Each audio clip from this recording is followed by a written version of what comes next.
Olá Brasil, olá a todos! Estamos aqui mais uma vez para a gente continuar conversando sobre o sistema respiratório e cardiovascular. Não confundam, tá pessoal? Respiratório e cardiovascular.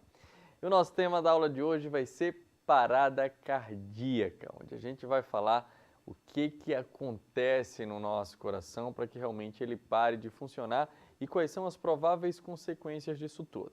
A notícia boa é que essa aula ela vem junto de uma aula prática, tá? Então vocês vão ter disponíveis para vocês uma aula prática onde a gente vai fazer uma ressuscitação cardiopulmonar. Aqueles que já tiveram aulas de primeiros socorros provavelmente já viram alguma coisa.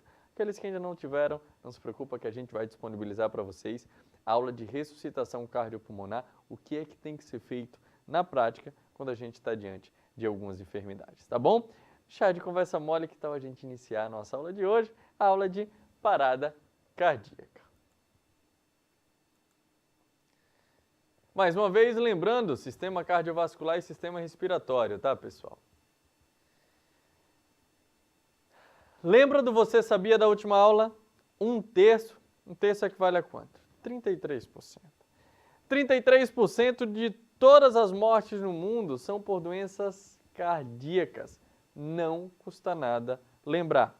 Dessa vez eu fiz diferente, eu coloquei um paralelo aqui para vocês. Então, num paralelo, ó, vocês sabiam que a doença cardíaca, ela mata mais do que AIDS e os piores tipos de câncer, ou todos os tipos de câncer juntos.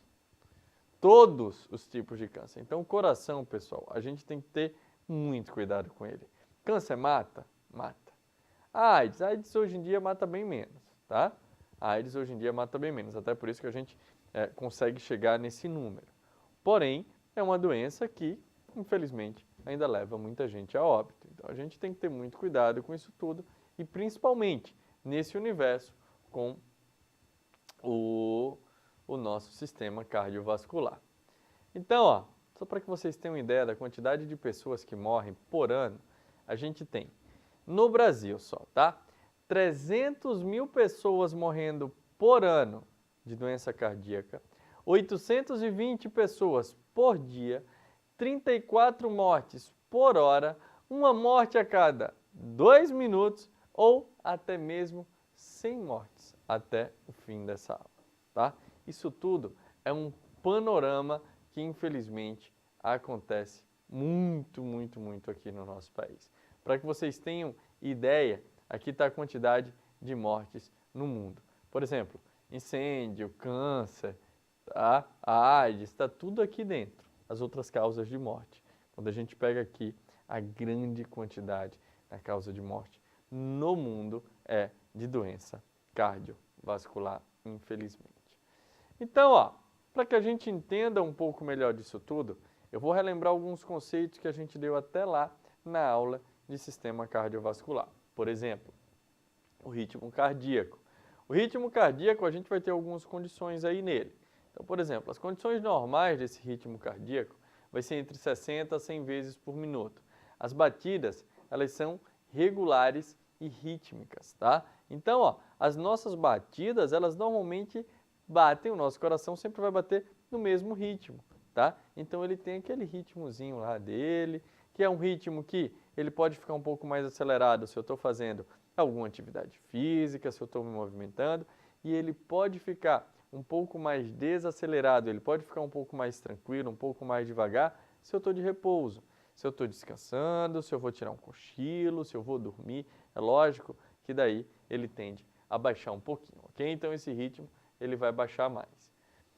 Quando esse ritmo cardíaco ele for menor do que 60 vezes por minuto, ele pode ser chamado de bradicardia, ou seja, a gente vai ter aí um padrão entre 60 e 100 batimentos por minuto, que é o normal de um adulto, por exemplo, tá? Quando ele for menor do que 60, a gente vai dizer que o coração ele está num ritmo um pouco mais lento. Quando ele for maior do que 100, a gente vai dizer que o coração ele está no ritmo mais rápido. Por que a gente tem que verificar isso aí, pessoal? Alguns atletas, eles tendem a ter uma bradicardia natural. O coração deles precisa de menos esforço para que ele bombeie o mesmo sangue. Assim como eu falei para vocês lá na aula de anatomia do sistema cardiovascular, o coração ele é um músculo. E ele é um músculo que ele pode ser treinado. O atleta, principalmente de alto rendimento, ele está treinando sempre o coração através das suas próprias atividades físicas, que fazem com que o coração precise bombear sangue para todo o corpo para dar conta que ele desenvolva a sua melhor performance, ok? Com isso, quando o coração não precisa trabalhar nessa alta performance, ele vai trabalhar de uma forma muito mais tranquila para ele. É a mesma coisa, o exemplo que eu sempre dou. Se eu tenho uma pedra lá grandona e eu nunca fui à academia, se eu vou pegar a pedra, eu vou fazer um esforço absurdo para pegar aquela pedra. Pode ser até que eu consiga e vou levar ela lá. Se eu vou para a academia todos os dias e eu desenvolvo os meus músculos, eu vou pegar aquela pedra com facilidade, não vou achar problema nenhum e colocar a pedra 10 vezes ali no destino dela. A mesma coisa acontece com o coração. Tá? E daí quando eu não tiver uma pedra, que eu tiver uma pedrazinha pequena, que eu talvez pegasse com um pouco de dificuldade, se eu tiver forte, não vai ter dificuldade nenhuma. É mais ou menos o que acontece com o nosso coração. Quando treinado, chega uma hora que ele não tem a menor dificuldade, ok? E daí a gente tem que ter muito cuidado por conta das arritmias cardíacas que a gente vai falar já já. Então, ó, quando maior do que 100 vezes por minuto, em repouso, tá? Porque maior do que 100 vezes por minuto, o indivíduo fazendo atividade física é comum, tá? Pode estar dentro dos padrões de normalidade. Mas se o indivíduo está sentado, está parado, e mesmo assim é maior do que 100 vezes por minuto esses batimentos, a gente vai chamar assim de taquicardia. Esse aumento ele pode estar relacionado a uma atividade física, a estresse, uso de café, doença cardíaca. Isso tudo pode fazer com que haja um aumento muito maior, ok? Vamos praticar, pessoal, agora?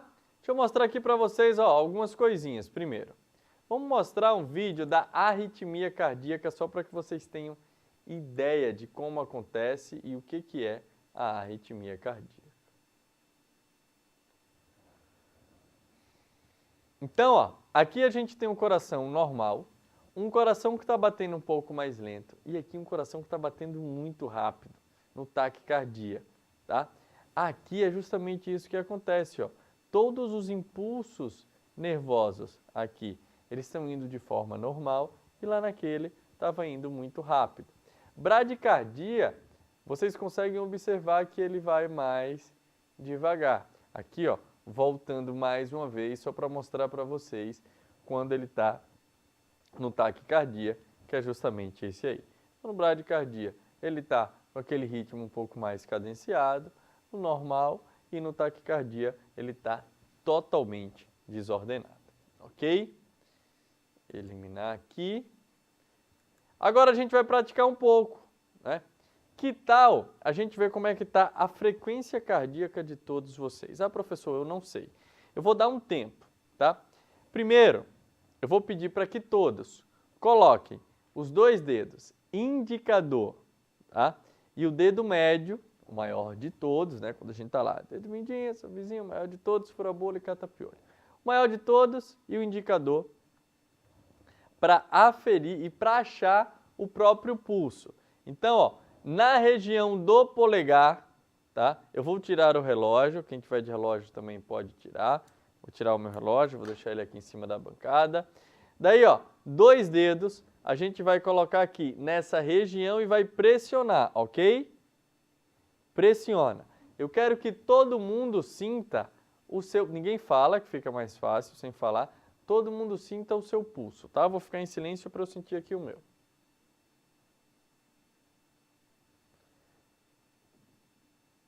Se não estiver sentindo, tá com alguém aí, pede ajuda, tá? O meu, ó, eu senti aqui exatamente nesse lugar. Pressiona, pressiona com força que vocês vão sentir pulsando. Estão sentindo? Maravilha. Não utiliza o polegar porque o polegar ele tem uma artéria superficial que pulsa e quando a gente coloca ela pressionando, a gente não sabe se é a artéria do polegar que está pulsando ou se é o pulso radial, tá? Por isso que a gente utiliza esses dois. A gente está vendo em nós mesmos, tranquilo. Mas quando a gente for verificar em alguém, eu não vou saber se é o meu pulso do meu polegar ou se é o pulso da pessoa. Então, vamos ficar doutrinados a fazer com esses dois dedos, ok? Beleza. Agora eu vou colocar aqui um cronômetro na tela. Quando eu falar para vocês já, eu quero que vocês contem quantos batimentos, quantos pulsos vocês sentiram, ok? Quando eu falar já. 1, 2, 3, calma. Vou fechar isso aqui. Eu acho que eu posso até voltar. Vou sair um pouquinho do vídeo para eu voltar aqui o vídeo e enxergar bem. Todos prontos? Deixa eu voltar. Vou colocar aqui. Eu vou marcar o tempo. Quando eu falar já, vocês começam a contar. Quando eu falar para, anota o número que deu, ok? Não olhem para a tela. Apenas prestem atenção, ouçam o que eu estou falando e contem. Não contem o que tem aqui no cronômetro, tá? Conta quantas vezes vocês estão sentindo o pulso. Todo mundo está com pulso aí? Mais 10 segundos. Todo mundo com pulso? Vamos lá? Valendo!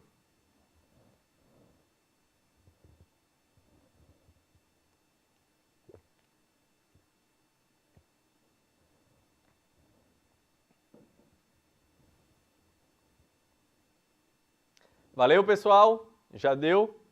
Nosso professor não era 30? É, mas a gente vai deixar 15. Eu vou ensinar vocês por quê, tá? Daí, ó, quanto deu? Deu 15? Deu 16? Deu 20? Deu 25? Vamos entender agora o porquê que eu deixei 15 segundos e o que a gente fez aí. Nesse tempo, pessoal, eu deixei 15 segundos porque, se a gente for verificar quantidade de BPM, batimentos por minuto, se a gente vai passar um minuto inteiro ali para aferir, para verificar, se eu estou socorrendo uma vítima que teve um acidente ou teve um grave problema, a gente pode perder muito tempo.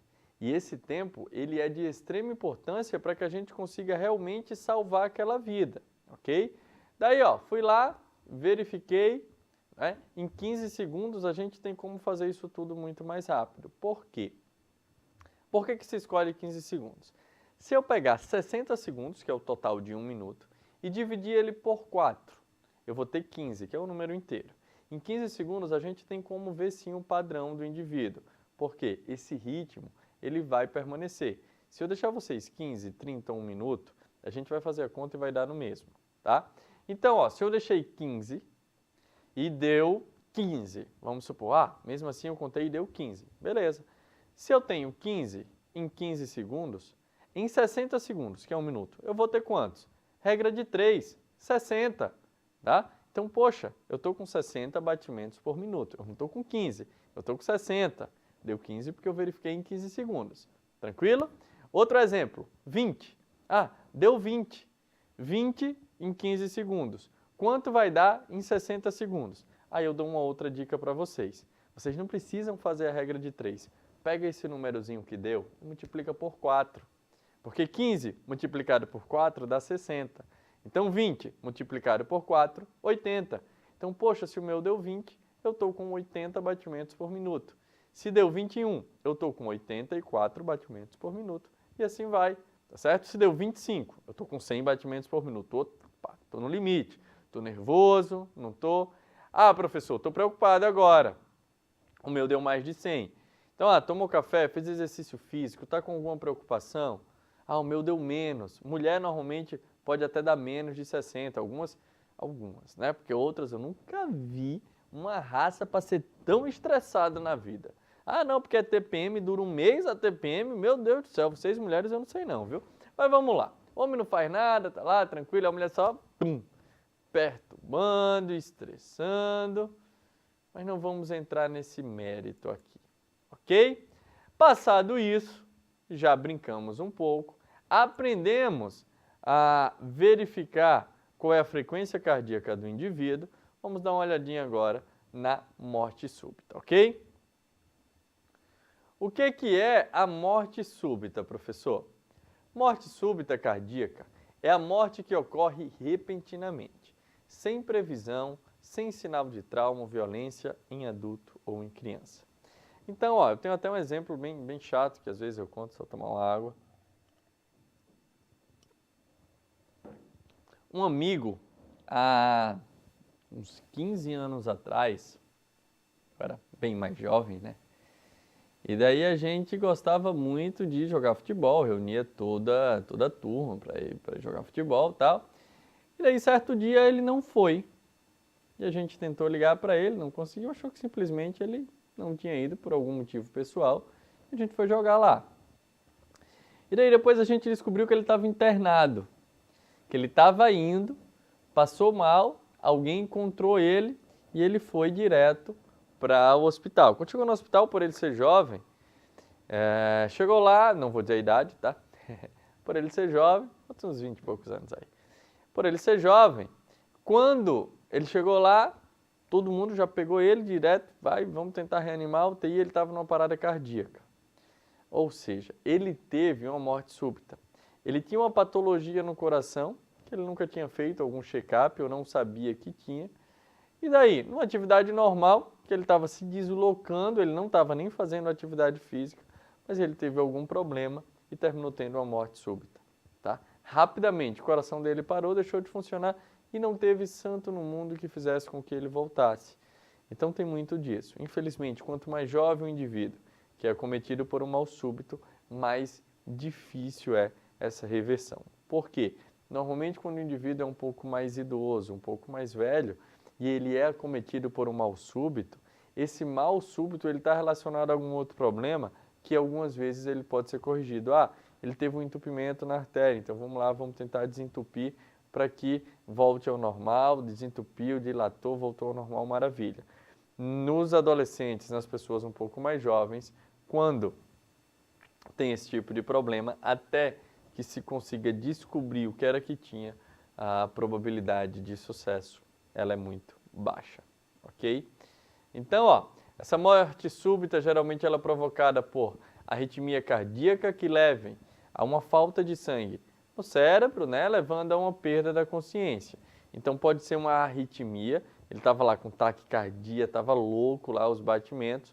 E o que o nosso sangue faz que vocês viram lá 2 ou 3 aulas, e até na primeira aula lá do sistema respiratório?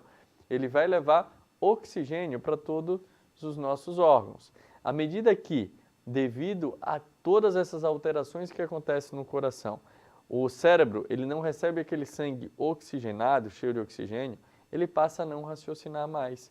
Se ele não está raciocinando, o indivíduo ele vai entrar em parada, ele vai entrar em colapso também, ok? Perda da consciência e posterior morte. Quando a parada cardíaca não é tratada, ela leva a uma morte súbita. Porém, ela pode ser tratada? É uma pergunta que a gente vai responder ao longo da aula. Ela pode ser desencadeada por uma arritmia chamada de fibrilação ventricular. Provoca a parada da circulação do sangue pelo corpo, tá? Então, uma fibrilação ventricular que pode provocar a parada da circulação pelo corpo. Eu vou mostrar aqui, num coração real, a fibrilação ventricular para que vocês tenham ideia do que acontece com o coração. É um vídeo curto, tá, pessoal? Então, aqui está um coração real, ele está em fibrilação, aqui as regiões dos ventrículos, ele está em fibrilação ventricular, ele está batendo todo desordenadamente, tá? Então, ele bateu todo de forma desordenada e essas batidas de forma desordenada fazem com que ele entre em uma parada cardíaca, tá? Tem a fibrilação atrial também. Daí, ó, deixa eu mostrar agora aqui um vídeo esquemático dessa fibrilação ventricular.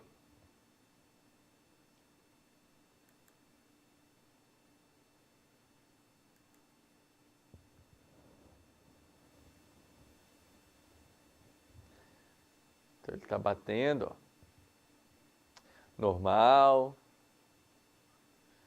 Daí são os batimentos normais, tá? Então, a gente consegue ver os ventrículos aqui em cima, o nódulo sinoatrial, os átrios, né? Os ventrículos aqui embaixo, o nódulo átrio ventricular ali, né? As fibras cardíacas. os septos do coração aqui, onde divide lado direito, lado esquerdo, tanto os ventrículos como os átrios.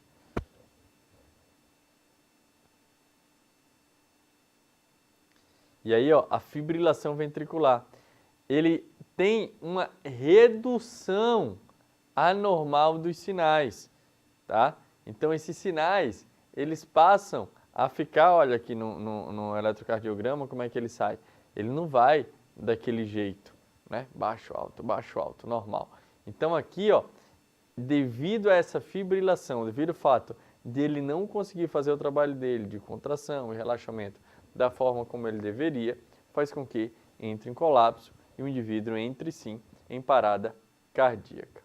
Aqui o normal, ó, ele batendo bem, e aqui, ó, os batimentos, e depois de uma fibrilação, ele termina indo a óbito, ok?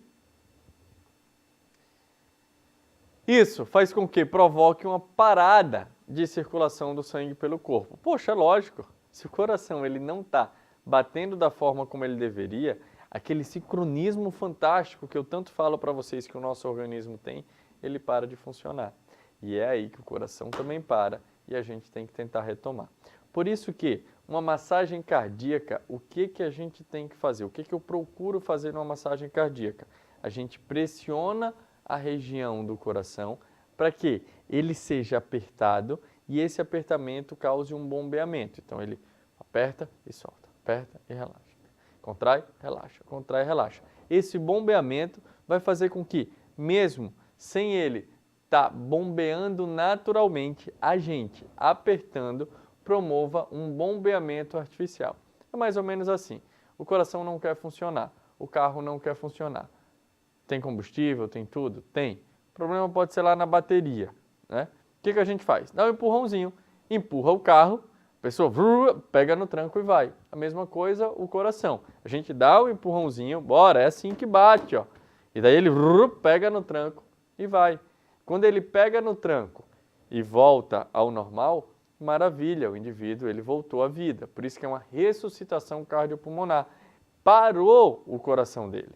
Se o coração dele parou e depois voltou ao normal, ele ressuscitou. Então o coração fez com que ele nascesse de novo. Ok? Tranquilo aí, né? A fibrilação ventricular, por conceito, é um tremor não coordenado, caótico e anormal do músculo cardíaco, que resulta nessa ausência de fluxo sanguíneo. Ok? Morte súbita em jovens, que eu vinha falando para vocês. O que acontece, pessoal? A liberação de adrenalina durante a atividade física intensa, associada a algumas doenças cardíacas, pode levar a uma parada cardíaca. Por exemplo, lá na Itália, a simples realização de um eletrocardiograma antes da prática dos esportes, então lá, os atletas, principalmente de futebol, tá? Antes de praticar os exames, vai entrar lá na pré-temporada, todo mundo vai fazer um eletrocardiograma pelo menos umas 2 vezes no ano. E daí? Só essa prática na realização do eletrocardiograma, que é bem tranquilo, ele diminuiu em 10 vezes o número de mortes nos esportes por conta de problemas cardíacos. Porque aqui, nesse eletrocardiograma, ele já começa a ver possíveis alterações que o indivíduo tenha. Então, quando ele tem um esforço, ele apresentou uma pequena alteração aqui, que isso daí, se repetido, ou se ele chega num esforço intenso, pode levar a óbito. E, como ele é jovem, eu já falei para vocês, a probabilidade de ser irreversível e de realmente essa parada levar à morte, ela é muito maior quando em jovens, ok?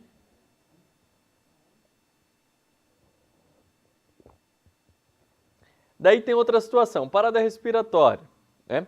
Sei que a gente já falou do sistema respiratório, mas a parada respiratória, ela tendo acontecido, seja por um sufocamento, o indivíduo ele foi sufocado por outra pessoa, o indivíduo ele sofreu um acidente e terminou fechando as vias aéreas dele, ou ele ficou engasgado, né, e teve as suas vias aéreas obstruídas e ele não consegue respirar. O indivíduo que não respira com essas vias aéreas totalmente obstruídas, né, logo, depois de um tempo sem respirar, depois de um tempo sem mandar oxigênio, tanto para o coração como para o cérebro, ele vai entrar em parada cardíaca. Então, parada respiratória, ele apagou, não está respirando, não está entrando oxigênio. Como não está entrando oxigênio, o coração ele vai entrar em colapso e vai parar rapidinho. Por isso que, numa ressuscitação cardiopulmonar, o indivíduo faz a massagem cardíaca e faz a ventilação mecânica. A ventilação mecânica nada mais é do que a gente colocar naquele corpo que está ali, que não consegue respirar normalmente, a gente colocar uma respiração artificial. Seja ela boca a boca, boca, válvula, máscara, seja ela de qualquer forma. Eu tenho um tubo de oxigênio, eu estou colocando lá e eu estou fazendo com um ambu. Tá? Então, a ausência de respiração, ela pode levar sim a uma parada cardíaca. Então, na ausência de respiração, qual é a necessidade do paciente? O que é que o paciente ele precisa? Ele precisa de uma ventilação com pressão positiva, ou seja, uma ventilação em que a gente coloque uma determinada pressão e aquele ar ele não fique restrito ali. Ele vai até a região do pulmão e depois a gente, com a massagem cardíaca, faça com que o sangue ele chegue na região do pulmão, pegue o oxigênio no seu fluxo normal e leve para todos os órgãos. E vai lá, massagem, enche, massagem, enche, massagem, enche. Isso daí tem que ser feito de forma sincronizada. Essa pressão positiva, como eu falei para vocês, ela pode ser boca a boca, boca máscara ou bolsa, válvula, máscara. Ok? Então, a boca. A gente vai hiperestender o pescoço do paciente, não se preocupem que isso tudo tem lá na aula prática. Eu não trouxe para cá porque se eu vou fazer essa demonstração, se eu vou toda hora ficar falando, não dá tempo da gente terminar a nossa aula, a gente já está aí com quase 30 minutos de aula. Mas, o que é que eu tenho que fazer? Esticar, hiperestender o pescoço do paciente. Para quê? Lembra lá da epiglote?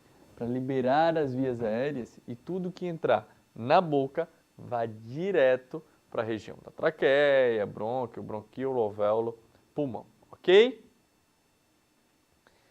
Boca máscara, nem sempre, não é? Aquela pessoa que caiu ali e teve uma parada respiratória, você conhece e sabe toda a procedência.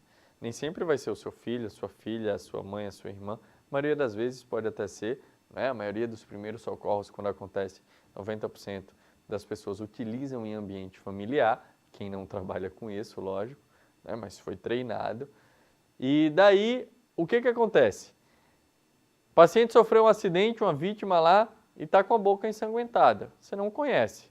Se ela for soro positivo para AIDS, se ela tiver hepatite B, se ela tiver sífilis, você vai lá colocar a sua boca, você não sabe.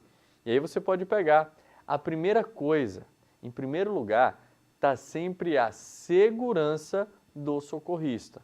Então o socorrista ele tem que pensar no bem dele primeiro. Se eu socorrer ela, eu estou correndo risco de morte, porque não adianta, pessoal, se uma pessoa está lá morrendo e você vai socorrer e morre junto, são 2 óbitos. Né? Se você verifica primeiro todo o ambiente, seja ele é um ambiente seguro, será que eu vou ser atropelado? Qual o risco que eu tenho de adquirir qualquer tipo de doença? Se ela tiver sido infectada, né? Aqui não tem tanto, mas quando tem um atentado lá nos Estados Unidos, por exemplo, a pessoa foi infectada, aí você vai lá, tocou na pessoa, infectou também. Tá? Infelizmente essas coisas acontecem. E daí o que a gente faz? Eu preciso fazer, ele está com sangue, se eu tenho uma máscara, posiciona a máscara lá de forma que ela englobe o nariz e a boca e eu só estou soprando, eu não estou sugando nada dele. Estou jogando para lá, então não estou entrando em contato com nenhum fluido oral dele, com nada de sangue, nem nada que possa me gerar ou trazer qualquer tipo de problema, ok? Então, demonstrar para vocês aqui a ventilação com bolsa, válvula, máscara, só para que vocês tenham ideia. Um dos maiores erros das pessoas é não prender, note que esse equipamento ele está preso a um cilindro de oxigênio, tá? Deixa eu dar pause, remover isso aqui, toda vez que eu dou pause tem que remover isso. Ele está preso a um cilindro de oxigênio, que é o oxigênio que está fornecendo a esse ambu aqui o oxigênio necessário, nesse caso, para que a criança sobreviva. Então, ó, tem uma mangueira ou um cilindro, um torpedo de oxigênio aqui, normalmente é uma mangueira, acoplada ao cilindro de oxigênio que está fornecendo o oxigênio. Daí a gente aperta, ó, vocês vão ver. Só tomar mais um pouquinho de água.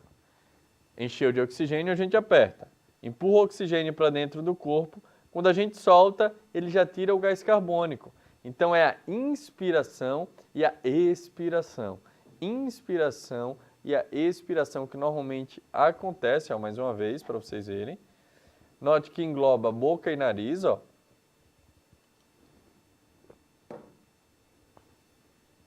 Encheu de oxigênio, a gente pressiona. Então, entra oxigênio, sai um pouquinho de oxigênio e o gás carbônico. Entra oxigênio, sai um pouquinho de oxigênio e gás carbônico.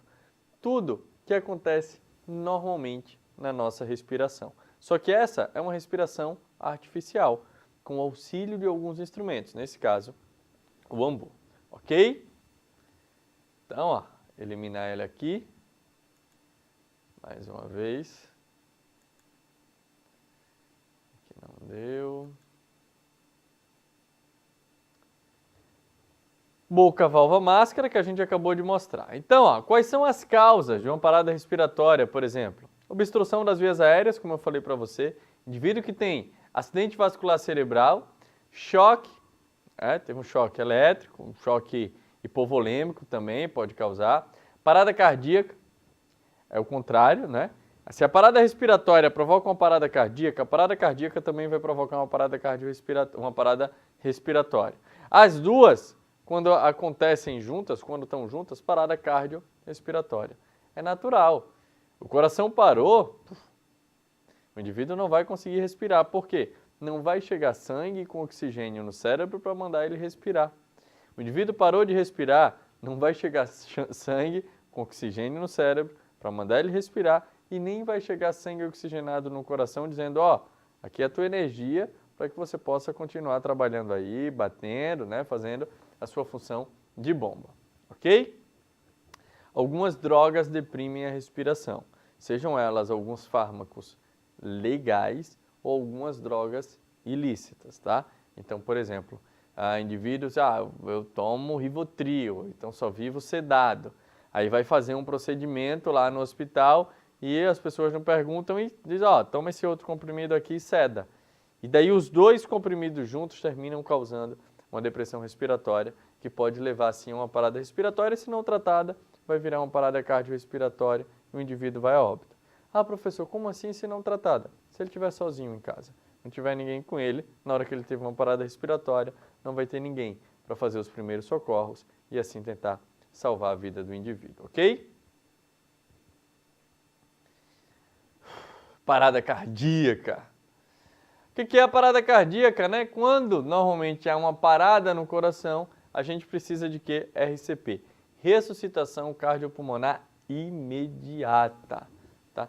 Ah, professor, parou o coração, eu vou ver se ele está respirando. Não, parou o coração, inicia a manobra, vai fazer a massagem, vai fazer a ventilação também. Por quê? Se ele não tiver parado de respirar, é questão de segundos. Em segundos ele vai parar de respirar, tá bom? Então, ó, parada cardíaca já deve iniciar a ressuscitação cardiopulmonar imediata.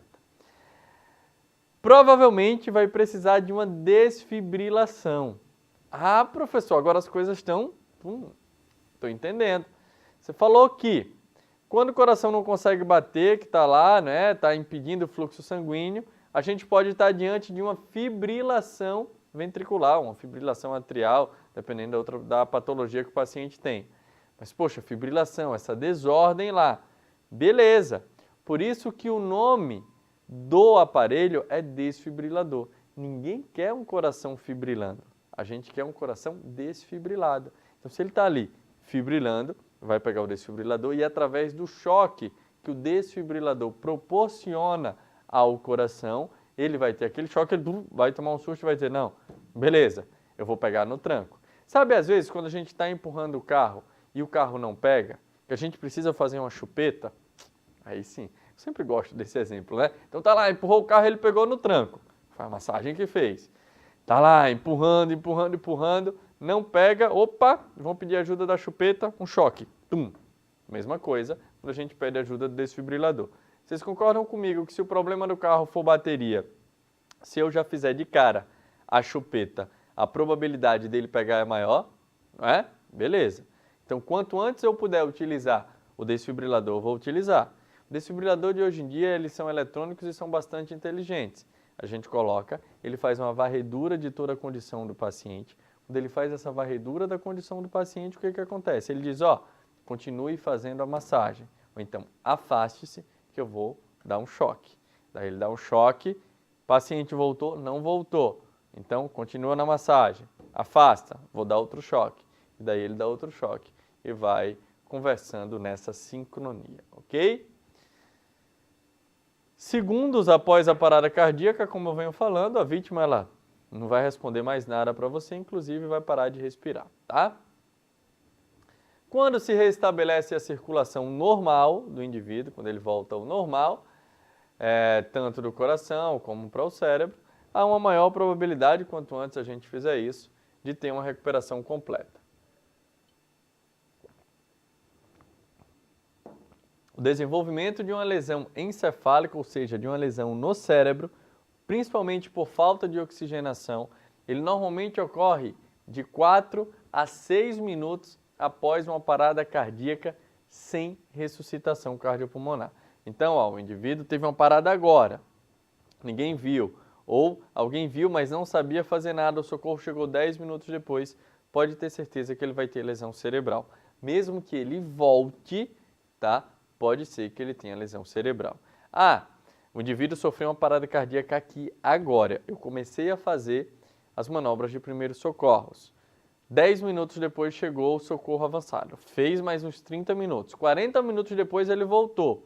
Pode ser que ele volte sem nenhuma sequela? Sim, tá? Por quê? Porque a gente fez todas essas manobras para que o sangue ele continuasse circulando ali e que ele continuasse sendo oxigenado. E daí a probabilidade desse indivíduo sobreviver, ela vai ser grande, ok? Quais são as causas dessa parada cardíaca? Por exemplo, doença cardíaca, é lógico, algumas doenças cardíacas, inclusive a que a gente falou na última aula, a hipertensão, né? Uma parada respiratória primária, se ele tiver uma obstrução das vias aéreas ou alguma coisa na respiração, ela vai evoluir, sim, para uma parada cardiorrespiratória. Alguns ferimentos diretos no coração, uma facada, um tiro que ele leve, vai provocar uma parada, né, cardíaca, porém é muito mais difícil dela ser revertida. Vocês concordam comigo? Ele levou uma facada, tem um furo lá no coração, então está sangrando.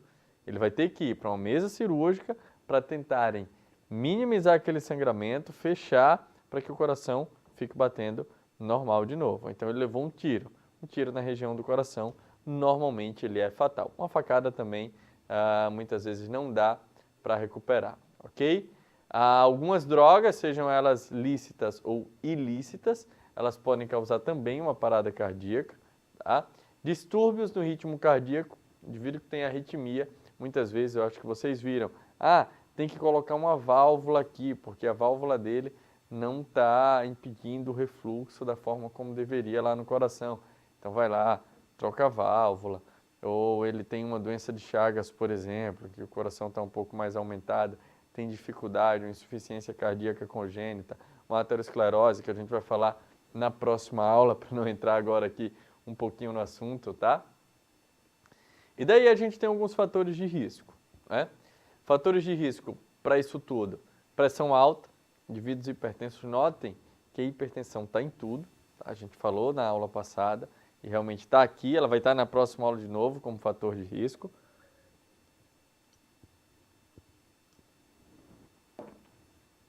Indivíduos que são assim.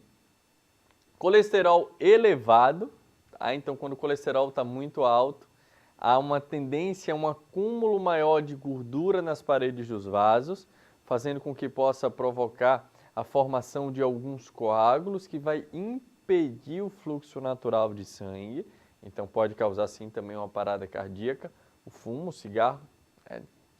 Cigarro não sei porque ainda existe, né? Porque se eu fosse dono do mundo, que eu não sou, mas a primeira coisa que eu ia abolir era o cigarro, porque não é possível que, mesmo fazendo tanto mal, o prazer de fumar, eu falo porque eu nunca fumei, tá? Mas o prazer de fumar ele seja tão grande.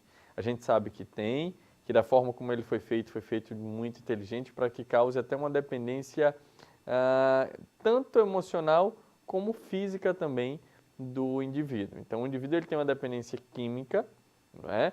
Da própria nicotina, e ele tem uma dependência ainda maior emocional. Ele está triste, ele acha que precisa do cigarro. Ele está feliz, ele acha que precisa do cigarro. Ele está sem fazer nada, ele acha que precisa do cigarro.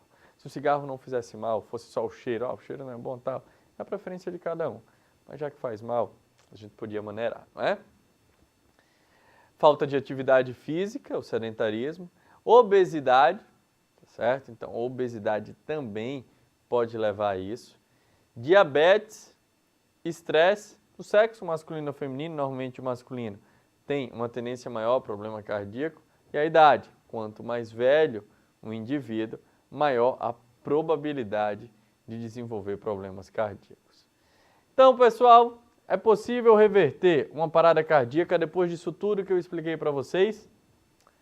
É lógico, é uma possibilidade incontestável, tá?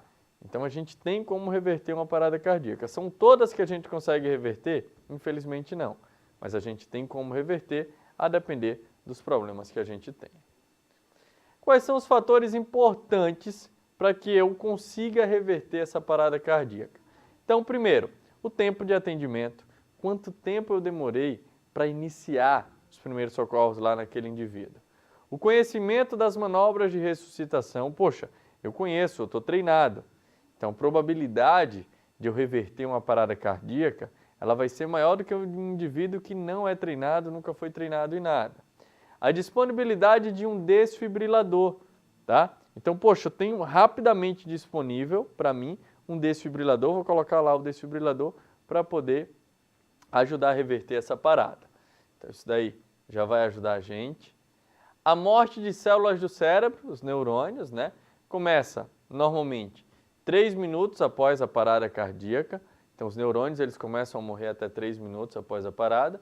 E quanto mais rápido é o reconhecimento e o início da ressuscitação, maior a chance de sobrevivência. Tá? Então, assim, poxa, eu reconheci e vamos iniciar aqui a ressuscitação, maior chance vai ser de realmente a gente conseguir a sobrevivência, diminuindo a quantidade de sequelas que esse paciente possa ter. Como eu falei para vocês, de 4 a 6 minutos em parada cardiorrespiratória é mais do que suficiente para começarem as lesões cerebrais, ok?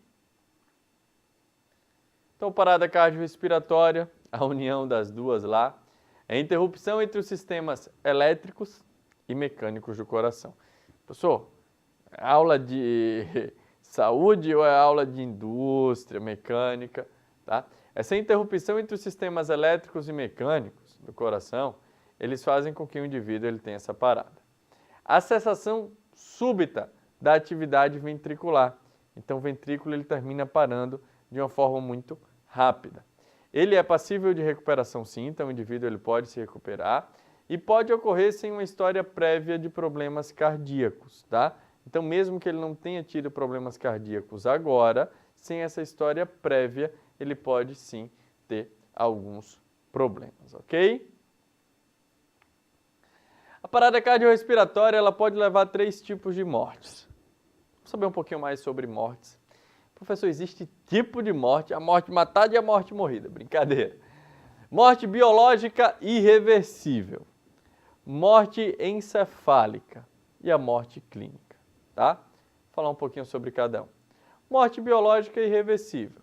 Deterioração irreversível dos órgãos, desculpa aqui é no plural, tá?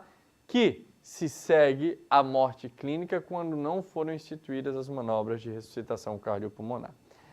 Sabe quando sai lá a notícia no jornal? Determinada pessoa morreu de falência múltipla dos órgãos. O quê? Os órgãos eles foram morrendo, mas muitas vezes esses órgãos eles terminam morrendo pelo não suprimento de oxigênio até eles.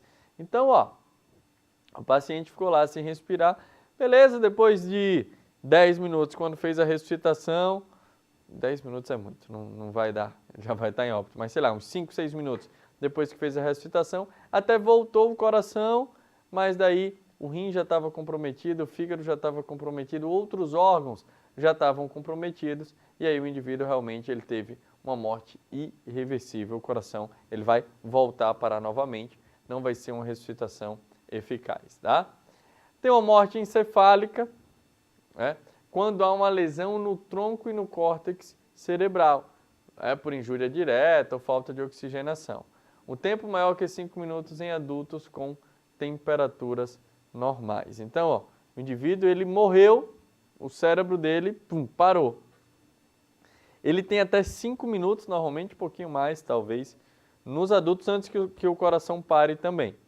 Daí existem alguns tipos, por exemplo, ele está lá internado na UTI e percebeu que o cérebro parou. Existem alguns equipamentos na UTI que vai fazer com que ele se mantenha vivo. Para quê? Para saber se a família vai doar os órgãos. O coração dele está bom? Está bom.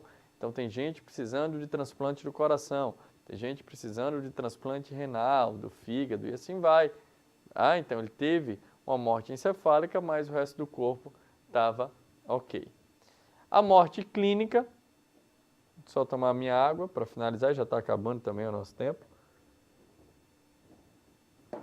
A morte clínica, que é devido à falta de movimentos respiratórios e batimentos cardíacos eficientes na ausência de consciência, viabilidade cerebral e biológica. Então, o indivíduo ele não consegue respirar sozinho, toda vez que tira o aparelho ele para de respirar, ele está vivendo de uma forma mecânica ali. A partir do momento que desligou um aparelhozinho ali, ele vai ter a sua morte geral. Então, clinicamente, ele não tem mais como responder, não respondeu a nenhuma droga, não respondeu a nada e realmente ele pode estar com a morte clínica. Daí, pessoal, só para a gente ir finalizando a corrente da sobrevivência, quanto antes a gente fizer uma ressuscitação cardiopulmonar, maior a probabilidade de a gente conseguir reverter.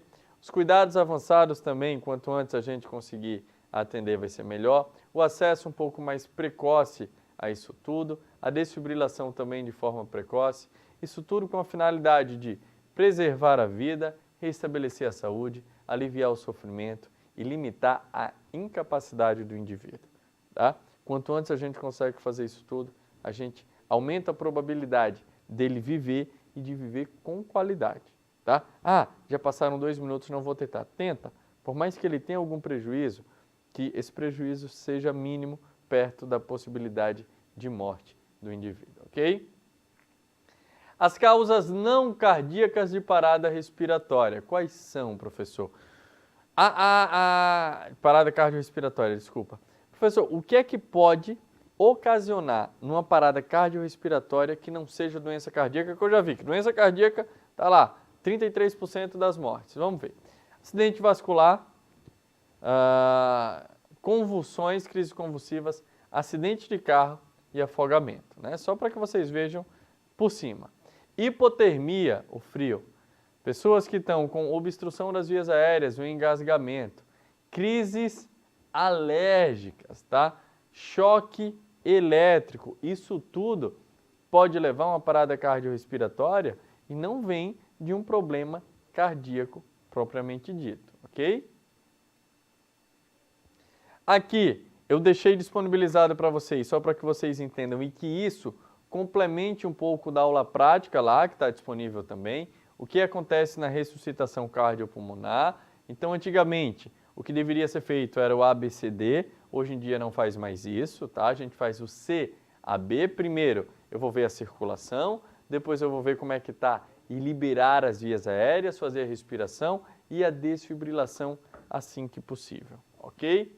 Essa ressuscitação, antes de fazer qualquer coisa, eu devo verificar os sinais vitais e como eu mostrei lá em cima, o CAB. O primeiro sinal vital que eu vou verificar é a circulação. Então, ó, igual eu ensinei lá no começo, colocou os 2 dedos, a gente vai verificar o pulso. Professor, não estou conseguindo encontrar. Não consigo encontrar de jeito nenhum, tentei tudo, tentei o pulso carotídeo, inguinal, nada, ele está em parada. Se ele está em parada, já inicia imediatamente a ressuscitação cardiopulmonar, tá? A circulação artificial que a gente faz, a gente vai fazer realmente ela. Para quê? Para que possa fazer com que o coração ele continue circulando e os prejuízos eles sejam minimizados. Como é que deve ser essa compressão torácica? Não precisa se preocupar, que a gente ensina. Os pacientes sempre numa superfície firme, nada em cima da mesa. Professor, o que é que eu tenho de superfície firme hoje? O chão, pessoal. Né? Até onde eu sei vai ser difícil afundar. Então vai lá no chão, a gente vai ficar voltado para o lado do paciente, o paciente deitado, a gente voltado para o lado, onde a gente vai apoiar as nossas mãos, vai comprimir mais ou menos 100 vezes por minuto. Por quê? Lembra lá da frequência cardíaca do ritmo normal? É de 60 a 100? Então a gente vai lá no máximo, 100. Então isso dá um ritmo um pouco mais rápido para que realmente esse carro ele pegue lá no tranco. Profundidade de 5 centímetros e, o mais importante, quando a gente faz a massagem, que a gente pressiona o tórax, a gente deve esperar ele retornar totalmente para pressionar de novo. Mas não é o pressionar, espera um ano e pressiona de novo. Pressiono, voltou, pressiono, voltou, pressiono, voltou. Senão, eu não vou conseguir fazer 100 em um minuto. É mais de uma por segundo que a gente faz, ok? Então, pessoal, a gente fica por aqui. Eu espero que vocês tenham gostado dessa aula de parada cardíaca. Nossa próxima aula a gente vai falar um pouquinho sobre insuficiência cardíaca congênita e aterosclerose. Um grande beijo no coração de todos vocês e até a próxima, se Deus quiser. Tchau, tchau!